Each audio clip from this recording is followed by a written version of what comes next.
Hello friends and welcome to the 5th annual book award show. What the heck? I'm a little bit in denial still that it's been 5 years of me doing this video. First one was for the 2021 reading year and that just feels so long ago.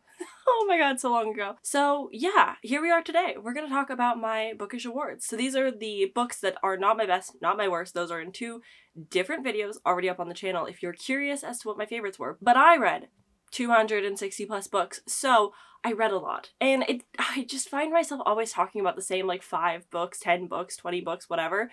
And so I use my bookish awards and the book survey tag to kind of talk about other things, to talk about the things that I don't feel like I get to let shine as much. So our first category is the most surprising book that I read in 2025. I'm not sure what it is about most surprising or surprising at all that I really struggle with creating a concept for. Surprising could be either good or bad, but I never feel shocked. It's not like a plot twist that shocked me kind of surprise, but just like a surprise I liked it so much or a surprise that I didn't like it so much type of thing. So some of my contenders are Wake Up and Open Your Eyes by Clay McLeod Chaplin. I struggle with his name every time, I'm so sorry. He wrote a horror novel, Wake Up and Open Your Eyes, all about just the facts. And it is a look at the extreme sides of politics and brainwashing, and it was very spooky. I would love to do a reread of this book. I actually enjoyed it a lot more than I thought I would, but I don't think it's going to work for everyone. Another contender that I have for this category is Mating with the Mantis. This is a very steamy little novella. And the final book I have is The Favorites by Lane Fargo, who previously came out with They Never Learn, which is one of the best thrillers I've read. It's really stuck with me. I really enjoyed that one. It's so good. So when Lane Fargo had a new book coming out, I said, okay, I'm here for this. And then I read it and I said, well, that wasn't a thriller at all. But it was just such a fun drama with some romance. It's very a la Netflix is spinning out type of thing, but I did enjoy it more than I thought I would. I didn't think it would be for me, but you know, the craze and everyone liking it is true. Highly recommend the audiobook. But the winner for this category is the one I talked the least about, which was Mating with the Mantis. This is like 24 pages, if I remember correctly, and goes by so fast, but oh my god, what a hoot. I laughed so hard. It was such like a fun, joyous read. Yeah, it is kind of bad, but also it's one of the better steamier books that I read. Basically, we're following a young girl turned adult woman scientist who's just always had an obsession with praying mantises. And you know, life happens when you work in a science lab. Testing goes on and dreams might come true. What can I say? I was genuinely surprised that I liked this as much as I did. It was one of those things where I was like, no way would I like this. No way is it going to like resonate with me in any way, shape, or form. But it was just such a fun experience. Plus, I got to read it with my friends and we got to talk about it at length when we were talking about Verity. And it was just fun. It was just silly. It didn't take itself serious. There was no essay, no crazy... Some of these wacky smut books that I pick up are not fun. Some of them have very dark themes and topics and murder and essay in them that's just not fun to read. If I'm sitting down for a Shrek smut, I really want to have a good time, and they're just not giving me that. Mating with the Mantis gave me that, okay? And then we have the next category, which was the most disappointing. It's truly almost any sequel that I read in the year could be on this list. I was so deeply disappointed by sequels, it pained me. Heavenly Tyrant, Rebel Witch, Where the Library Hides, Iron and Embers, To Shatter the Night, like all of these sequels, especially to duologies or like series, what do you mean? Why were they so bad? Why were all of them so bad? I loved the first books of all of these series so much, like I was obsessed with those books. So I pre-order nice special editions of the sequels the second they come out. I get first on those library holds because I'm waiting, I'm checking daily. And then they're like, maybe a generous 3 stars half the time. I had to DNF Heavenly Tyrant. I'm sorry. It had to happen though. So I truly can't give you just like one answer. Sequels. Sequels were the most disappointing and I don't understand why. I don't know what happened this year that made them so bad. I don't know if it's publishing turnarounds just like happening too fast that authors aren't really getting to marinate in their story and like actually come up with conclusions. I don't know if it's because they're being stretched longer than they need to be, if it should have just been a standalone but it was turned into a duology or a trilogy, or trilogies getting turned into 5-book series. Like, it's making me real angry. It's making me real mad. I'm not enjoying this climate. I want my sequels to be good. I understand that, like, the first book has some type of magic to it sometimes because it's a whole new world and new characters, but like, guys, people aren't saying nice things about Brimstone and I'm scared about it. I want to love them so much. And these authors are flubbing it and I just can't tell if it's the author's fault, if it's the publishing as an industry entirely. Not sure what it is. I almost did like a whole rant discussion about them, but those videos don't really do well on my channel, so I kind of just kept it in here, I suppose. But it's just making me really mad that I'm like investing $50+ in a special edition to a sequel of a series that I loved just for me to hate that book, and it just disappoint me. And the only reason that I give it a high rating is simply because I like the characters, because I'm already established in them, but the plot and the purpose of the book is just bad. Disappointing all around. And our next category is the best start to a series. I've got so many contenders because, again, setting up a series apparently a lot easier than continuing on. But we've got the first book in the Villains and Virtues series, Thrown in the Dark, one of my favorite books of the year. We have the first book in the Natural series by Jennifer Lynn Barn, The Naturals, as the series would give away. A really fun young adult thriller mystery of a bunch of prodigy teens in some way, shape, or form who are kind of all brought together in a little mini FBI unit.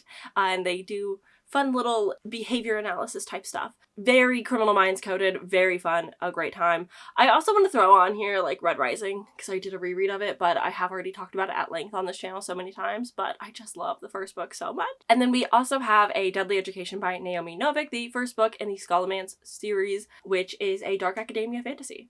And my winner is A Deadly Education. It's really good. I did just finish The Last Graduate, which is the second book, and I do think this is one of those series that you need to either tandem read or physically read because there's a lot happening.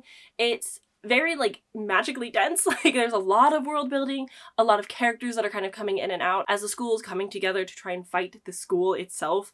Basically, we are following students in a teacherless, adultless void of a school where there's a lot of mouths, which are basically little imp-like monsters that are trying to kill the students.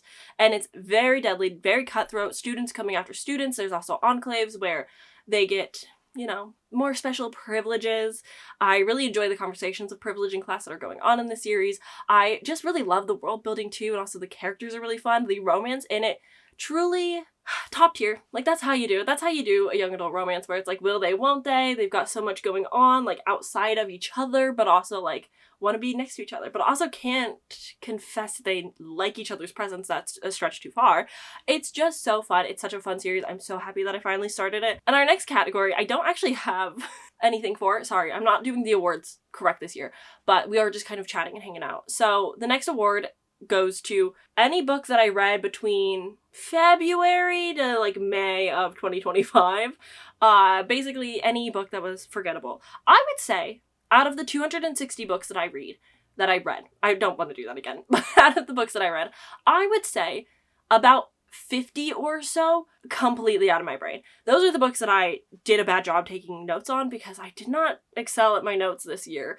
I hope to get better about that as I'm writing my thoughts and whatever's going on so I can remember things, but I digress. I didn't do so great at that, so I've forgotten a lot of those, but also tax season is such a busy period for me, and I always think that like I can handle listening to audiobooks and doing my job, and for the most part I can, but there are times where it's like a lot of pausing because I have to help somebody or talk to somebody, answer the phone. I'm working on something a little bit more complex. So there's a lot of like pause and stop. And I'm one of those readers that I need 1 to 2 just long periods of sitting to just bang out a book. I can't do the stop and go. I can't do a chunk here and a chunk in 3 days. Like my brain doesn't work like that. I cannot keep it all together.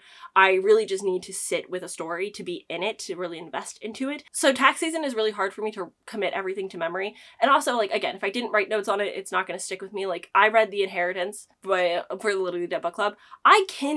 If I really sit down and think about a book, it will come back to me, but it's going to take a really long time. And there's just some books that it's like not worth investing that time in remembering. The books that I felt so mid about that there's no point in talking about them further on the channel or whatever. Like I don't have somebody to specifically recommend them to. So I find that that period of time especially were very forgettable. Also, I find that if I'm vlogging a book that I read, I remember it so much better. Talking about it on footage, on a camera, where I can look back on it, but also just talking about it really commits it to the memories. So yeah, that period of time, especially when I read 42 books in a month, I would say about 75% of those I do remember, and then the other 25% I couldn't even tell you that I read. But on the flip side to the category, we have the most unforgettable story, the most unput-downable story that I read in 25. In this category, we have Enchantra by Kaylee Smith, who is the author of the Phantasma Wicked Games series. I love these books so much. Enchantra is following the sister from Phantasma on her journey with the devils and all that fun stuff. A lot of games, trials, competition type stories, very heavy on the smut, so you are warned. But they're a lot of fun. I also have it in this category, Shield of Sparrows, one of my favorite books. I know, we're not supposed to be talking about my favorites here, but like I can't help it.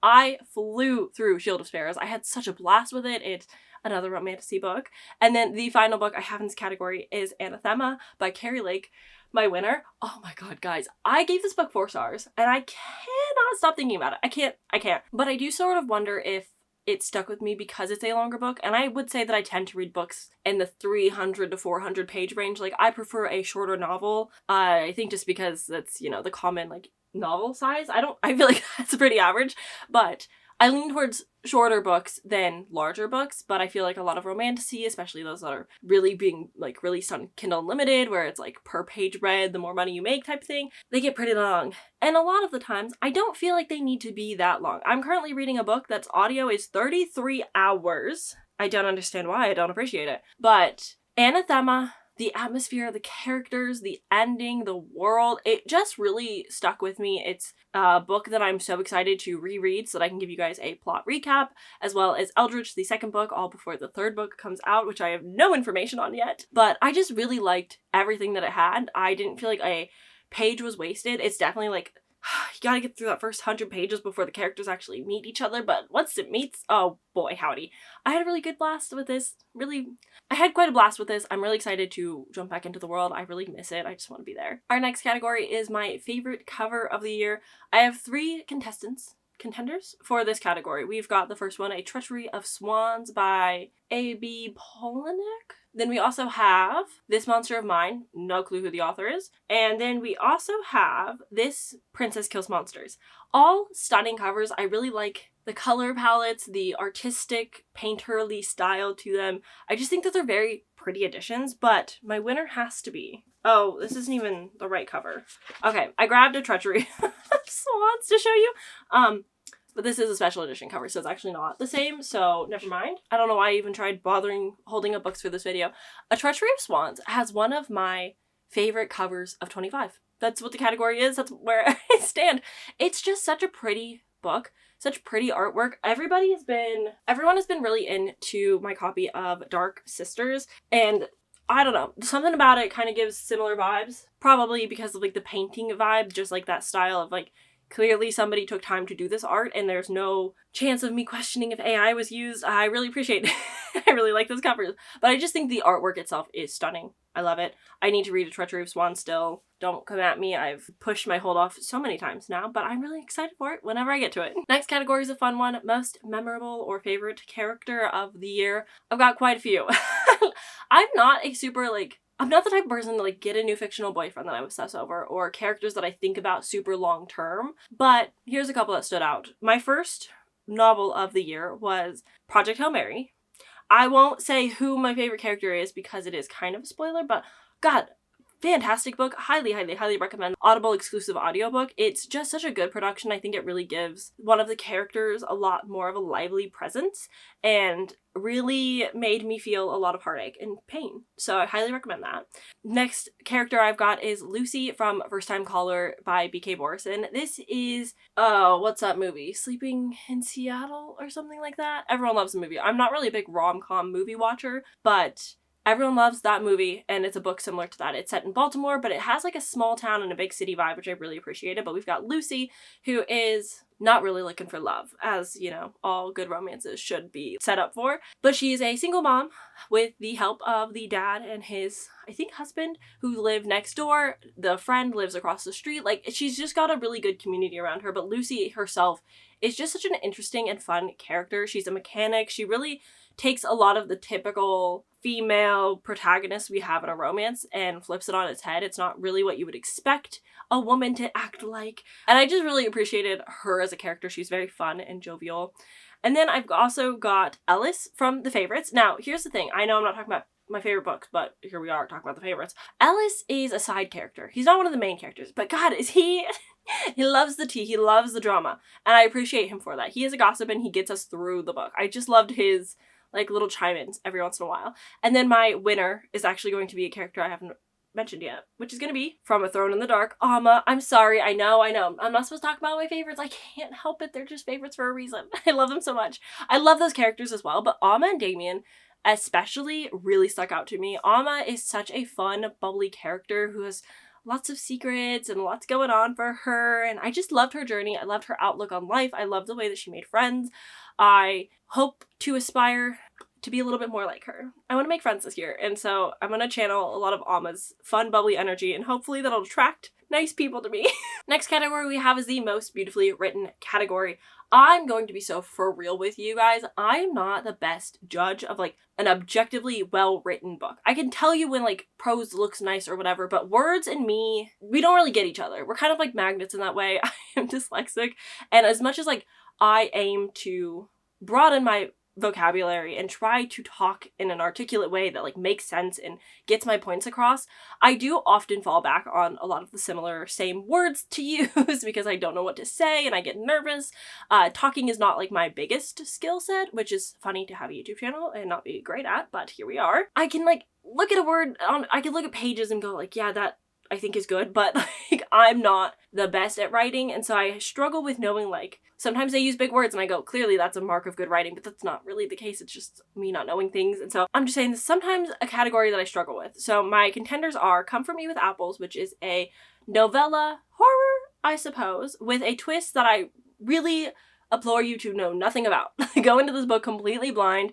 If you've heard what the like point is, what the twist is, you're not going to get as much enjoyment out of it, okay? So, Come For Me With Apples, though, is really well written. The next book that I have is The Sirens by Amelia Hart. This is the author of Wayward. She writes a lot of historical. This one has, like, a touch of magical realism to it. I think she writes really well. I don't necessarily like her books, but I can acknowledge that it is a well-written book. And the other book in this category is Wild Dark Shore by Charlotte McConaughey. Again, also just like a well-written book. Like, objectively, like, it's... the words are good. The words are pretty. The characters have a lot of depth to them, and there's, like, a point to it all, and it all comes together at the end, and it's just, like, a good time. I want to say that my winner is Wild Dark Shore because objectively, I think people will read this and go, yes, that is a well-written book, but I didn't super love it, and I haven't really talked about it much on the channel. I know it's going to be on a lot of people's best of the year. Everyone loved it. A lot of people cried. It didn't really have quite that big of an impact on me. I don't know if it's just because I didn't love, like, having a young child perspective to, like, jump in and be like, care about the climate. This is what happens in the world. Like, it didn't feel super natural to me and didn't have, like, the same organic style as the rest of the book where, like, there's this drama going on with this woman who washed ashore as everybody's fleeing from this island and things are going bad. But I feel like I just was a little bit lost and confused along the way, but that might just be because I was listening to the audiobook and there's only 2 narrators for like 4 different parts or 4 characters, and I was just a little bit lost in the beginning and it was hard to kind of get on track after that. But yeah, I would say that Wild Dark Shore was very well written. The next category is the book that I'm like most proud to have read. If we're going based off like the length of a book, City of Gods and Monsters is the longest book that I read at like 738 pages, I believe. But I want to say the book that I'm most proud to have read and like finally got around to, that I'd put off for a while, stuck with, and didn't give up on, was The Reformatory by Tarana Readu. And this is just another gorgeously written book. It's quite heartbreaking. It's set in the Jim Crow era where troubled young boys were sent to reformatory schools and bad stuff happens. But I really liked the premise following, I think his name's Robert. Following little Robert, I really liked his story and his time at the school and like what was going on there. But we're also getting his older sister's perspective, who has a lot of guilt for him kind of being sent there. And she's trying to find a way to get him out and like bring people together to be like, how can we stop whatever could happen to him? Like, how do we get him home. And I didn't care as much about her perspective. So I kind of struggled with like the balance of like, objectively, this is a very important book, a very good book. But at the same time, one perspective doesn't hit as hard as the other. And I was scared that at the point that I was in while reading this book, which was a tough time, I was very nervous that I wasn't going to stick with it, but I'm glad that I did. I really liked how it concluded and came together in the end. It was a very good read, so I'm happy that I did it. I'm proud to have picked up books. I read quite a few. I know technically this is horror first, but I read quite a few historical books this year, which is not something I tend to like. It's definitely out of my comfort zone, definitely harder to keep my attention in a historical. So I'm proud of myself for reading historical just in general. And our next category is most thought-provoking or life-changing book. Some of our contenders are The Reformatory, like I already mentioned, Martyr, which is such a weird book. And like a really good way, but interesting nonetheless. I also have as a nominee Chain Gang All-Stars, Blood Over Bright Haven, and Just a Girl. So Blood Over Bright Haven, one of my favorite books. We've already talked about it in my last videos, you already know. Chain Gang All-Stars is a really interesting sci-fi dystopian about like the prison system and having to literally gladiator style fight your way out. Very interesting, a little bit heart-wrenching, really good. And then what else did I say? Martyr we kind of already talked about. Reformatory we just really talked about. Just a Girl. My winner has to be Just a Girl, and I know that feels kind of silly, but Alyssa Cole wrote an Amazon original, Just a Girl, which is following a young college student, like a freshman going into college student, who is kind of popular on TikTok, does a lot of like co-study stuff, and likes to, you know, share parts of her life, and enjoys cooking, and talking about going to college. And after one viral video of her basically sharing with the world that a guy hit on her and it was like, you know, not received well, a lot of boundary crossing online hate comes her way. And I want to say it's like 100, maybe 120 pages. It's rather short, but I was so mad reading it. Like I felt a visceral reaction to what was going on because, you know, I'm on the internet. I always wanted to be a Twitch streamer. Twitch just scares the hell out of me. Why? Because I don't want to be swatted because guys are creepy. So the internet is like already a worrisome place to be. And so just reading a book where it's happening to a young girl who doesn't know what to do, already like a hard read. But God, I just felt so angry and like literally came to the internet and was like ranting about internet culture because of this book. It just really brought a lot of emotion out of me. It made me care a lot about the topic. It's a topic that I'm already very interested in and just like really did so much to me that I literally had a whole video to talk about it, and I'm really glad that it came on people's radars. I hope more people read it. It's just a very important to me read that I really enjoyed, but also hated at the same time. My next category is the best debut that I read. I read a lot of debuts, and I wouldn't say a lot of them really stuck out to me too much this year. So I have two in this category, the first one being Chouette.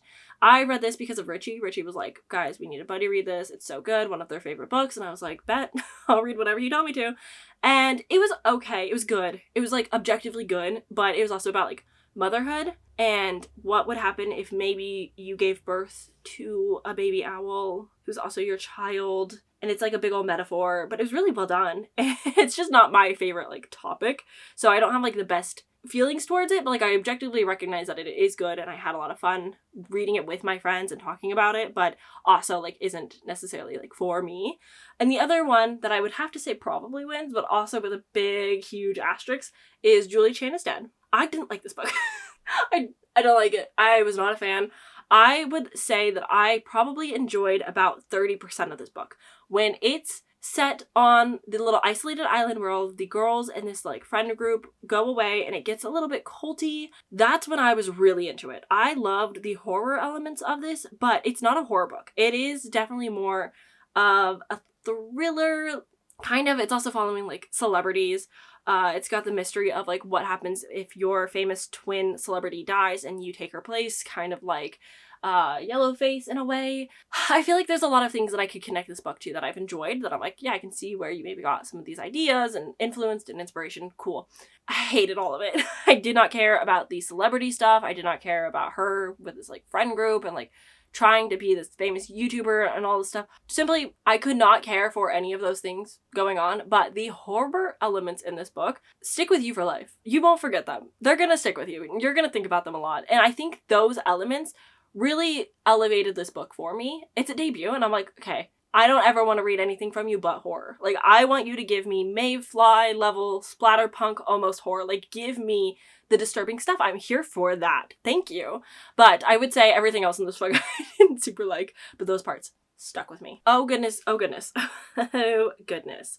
Our next category is a book that made me almost cry, but the almost this year is not needed. I sobbed a lot. I cried a lot at books. I was a little baby this year when it came to books. I'm not sure what it is, but I've got a few contenders. The first one being Morning Star by Pierce Brown. This is the third book in the Red Rising trilogy. I cried. Next one we've got is Fire Falling, the second book in the Air Awakened series by Elise Kova. I don't know why I cried, but I definitely did. I think part of that was staying up too late reading.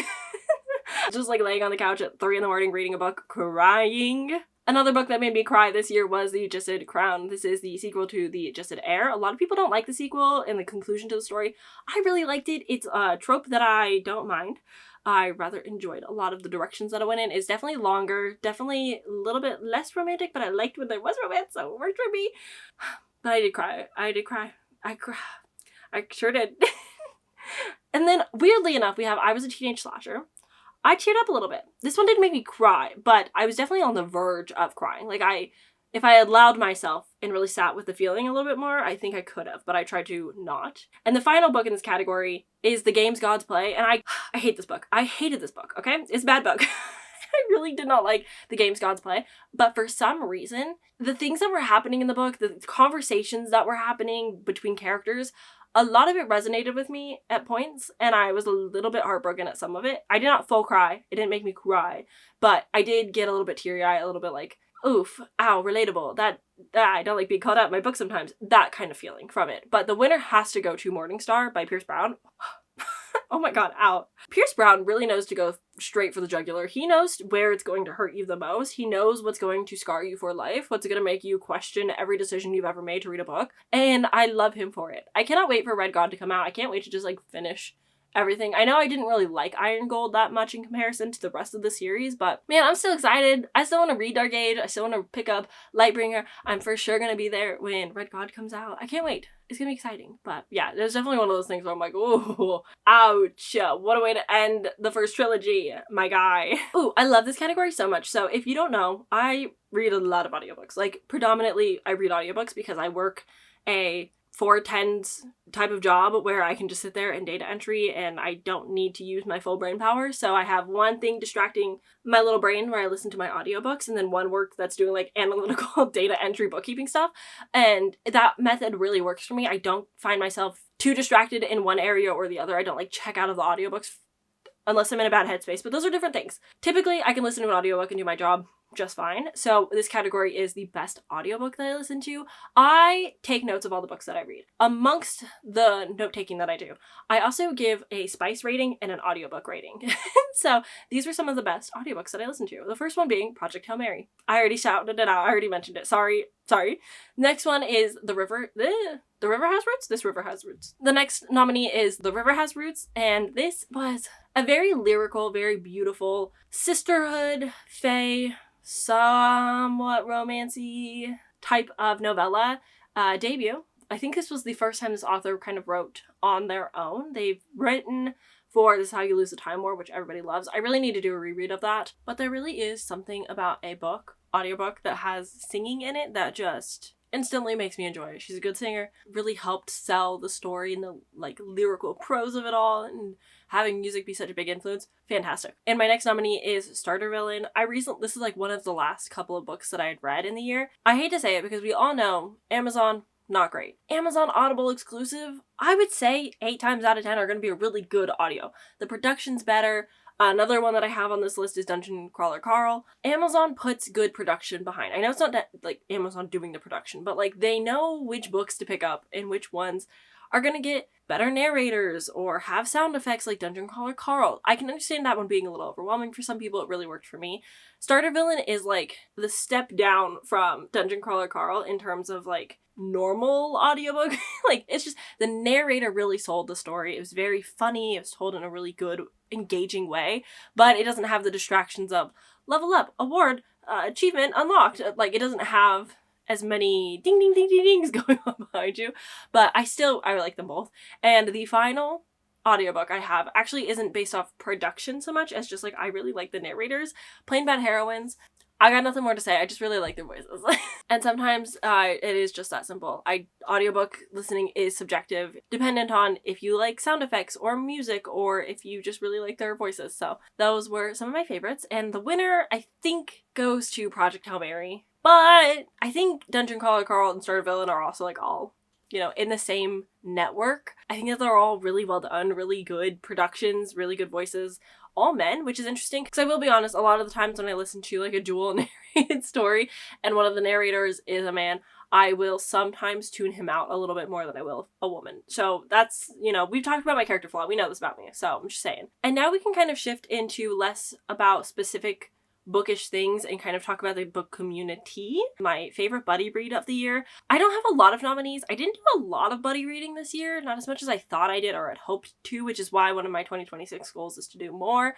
I love buddy reading with my friends. It's so much fun. It really brings us together. It's fun, like sharing an experience. But I would say the big ones that I read were Fourth Wing with Eliza and Daphne and Such Lovely Skin with Richie and Aaliyah. I'm gonna be so honest. I'm so sorry to my besties, but Aaliyah, Richie, and I have some of my favorite memories of the year of reading books together. Married to the Alien Cowboy, Schwet, the one that I just said, Such Lovely Skin, like, they're, Verity, Mating with the Mantis. Some of my favorite just experiences. I love buddy reading with them specifically. Everybody brings such interesting topics to the table. It's just a really fun discussion. But I also just love them and I love talking to them and hanging out with them and it makes me very happy. I cannot wait. I think next week now, I'm going to finally I'm going to see them again. And we're going to read a book. I don't know it yet, but I've been having a blast buddy reading with them. We've kind of stolen Aaliyah's book club from her. Just kind of forced ourselves into it. But it's just so fun. It's so fun. Such Lovely Skin really stands out to me though, just because it was one of those books where you're like, this isn't good, but I'm reading it with people who are making it fun and enjoyable. And like, there's parts of it are fun and good, but others are just like, what is going on? And it was just such a wonderful experience, but such a not great book.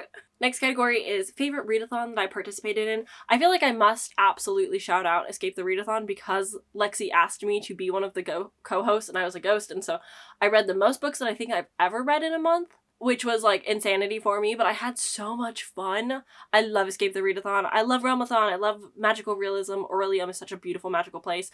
I love readathons. I truly do. Like, readathons are some of my favorite things, but I think my standout favorite of the year will have to go to With Allie with Scallywagathon. This is like a pirate adventure. You can kind of choose your own story. A lot of work went into it behind the scenes. There was a 24-hour readathon where I kind of banged everything out. Sorry, my cat is being so silly. It was just so much fun, and the work that Allie put in was really nice. It was fun because this is like a returning readathon. It hadn't been around for a while. Kind of had to come back. I think it's coming back in 2026, so I'm really looking forward to that as well. Just fun overall. My next category is my favorite new booktuber, or like newly obsessed with booktuber. I have two for this nominee. One is not technically a booktube channel, Hidden Rabbits. This is a couple who kind of talks about different things in the world. They come to present a topic to each other and they kind of just talk about it and have like a discussion podcast on different things, but they do touch on like book drama sometimes, and I just love listening to smart people talk. And that's gonna be the same for my next favorite booktuber of the year, which is Meredith. Girl, I don't know, she makes me want to learn how to now give book analysis to like top tier. Like, I feel like I need to go get an English degree to like understand books again. There's just something about like listening to people talk who are good at talking and also are funny and charming, but also like have so much nuanced discussions to bring to a table. Like, there's just I love it. I love discussions. I love listening to people yap. What can I say? Those are my 2 favorite booktubers of the year. And my final category for this video is the booktuber who recommended me the most things. At 3rd place, we have Eliza with 7 books recommended to me. Not super surprising. Eliza and I have a lot in common. We are truly best friends. Like, I read a lot of the things that she tells me to read. Doesn't take a lot of convincing. In 2nd place, we have Allie from Allie Do Is Read. She recommended 8 books that I had read this year. And then at the tippy top, to no surprise to anybody, is Kayla over at Books and Lala. Well, when you run a book club and I read at least 10 books that you choose for the month, now it'll go down to 9. Plus, we have similar reading tastes a lot of the time, and so I'll pick up a lot of the thrillers, the horrors that she recommends every once in a while, a fantasy. So it just makes sense that Kayla, you know, is the booktuber that influences me to pick up the most things. I'm not surprised, but that is all my questions. Those are my bookish awards for the 2025 year. That's crazy! I still don't really feel like I'm in 26. I really haven't had like that exciting motivation. I think I'm just a little bit in my life rut still, but I'm really hoping to get out of it. I'm getting my wisdom teeth out soon, and then we're going to tax season, so I might not be a new fresh person until April 16th, but we're just gonna wait and see how it goes. But that's kind of where I'm currently at in my mental state. But thank you so much for watching and hanging out with me. I hope that you guys enjoyed. I hope that you liked this video. I just got so shy for some reason. I hope that you guys enjoyed this video, and I look forward to seeing you. Let me know if I influenced you to read any books this year, because I love doing that. I love being the reason somebody picks up a book or puts a book on someone's radar. It gives me a little fuzzy warm feelings. I love it so much. But that's gonna be it for me. Thank you, and I will see you next time. Bye!